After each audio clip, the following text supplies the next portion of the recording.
Well, students, we're gonna finish up these concave and convex line optical illusions. You can see that I've already done quite a bit of the marker. First of all, just make sure that you erase any of the W's or C's one at a time as you color them so you can't see it through the marker. So that's a W.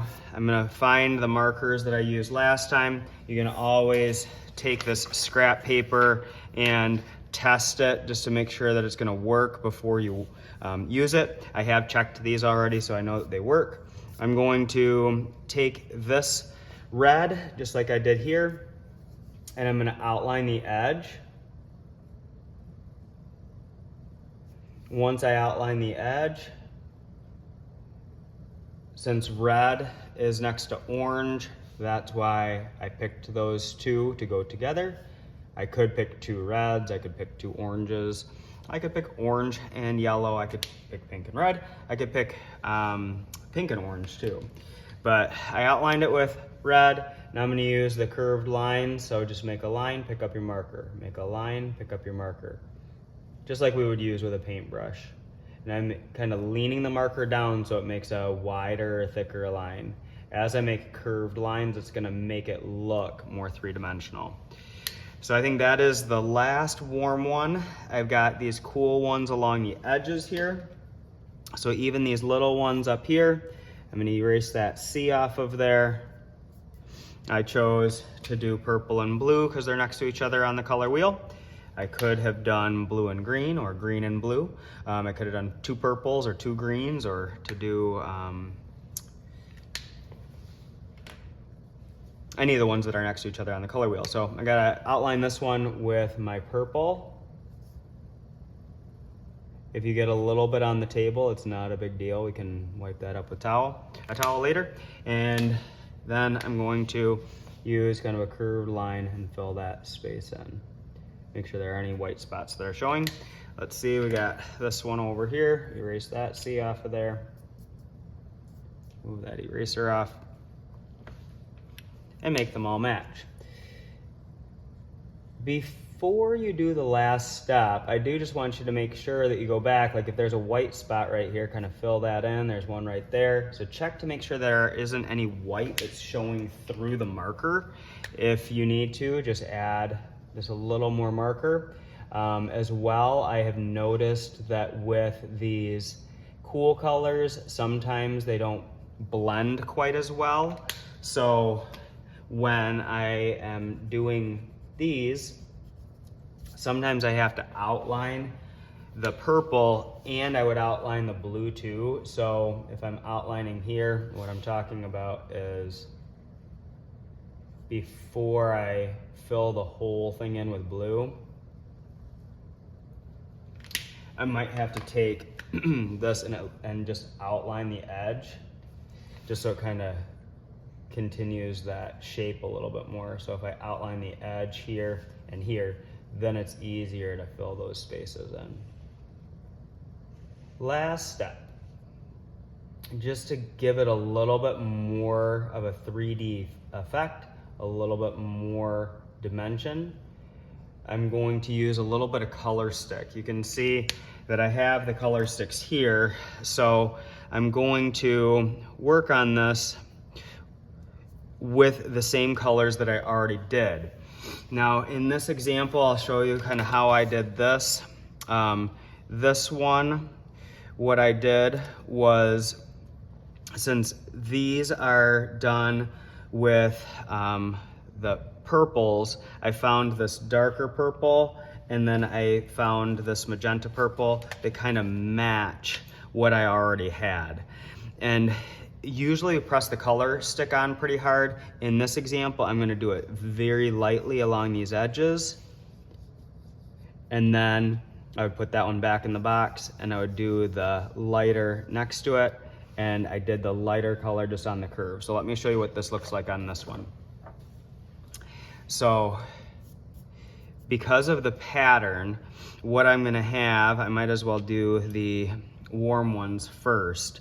So in this example, these white ones are gonna get my my color stick, and since this is cool, this edge right here, where this one is, this is gonna be where it is warm. So I'm gonna take my red, where this is red along that edge, and I'm going to put some color stick on there, and I'm gonna just go lighter and lighter and lighter. Then I'm gonna put the orange on top, really lightly. Then I would go to the other side where it's also red on that edge, shade it in just a little bit lighter. Then I'm gonna put a little bit of orange here, and then I can trace this edge. Please do this very lightly. It's just a little bit of shading, and then I would do that here. Then I would come down to this next one. This one is gonna be red on that edge and get lighter and lighter and lighter. If it makes it easier for you to just do this one with red and then move over and say, all right, this one is also gonna be that red ring. And then you don't have to switch colors all the time. And then this one would be part of that red. And then this would be part of that too. Be careful to leave the middle white. And then I could do this where I have the orange on that.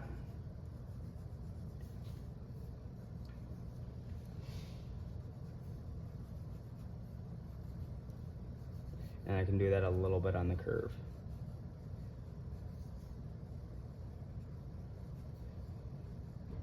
Then when I'm done with those, then I could come out here and I would do this one too, because I'm kind of following this. This is the orange red ring. So this one would be where it's gonna be red here and here. This is red, so this is gonna be red on that one right next to it. And then red. And then this one would be my red. And this would be my red. So kind of, it'd be easier to turn my paper, but I don't want this to end up not fitting on the video example. So I'm kind of moving around the paper instead. But then once those ones are done, then I would take my orange. I would lightly put that in. The middle right here is gonna stay white. Then I can do a tiny bit right here. And in my opinion, it's already starting to look more three-dimensional, just having that little bit of shading on the edges of the white shapes. I'm not gonna do the rest. I will do just one example right now of the cool ones. So this one here is a cool ring right here. So that one would get my cool colors. So I'm gonna take, in this example, I did purple and blue. So I would have my purple right here. Do that just a little bit on this edge.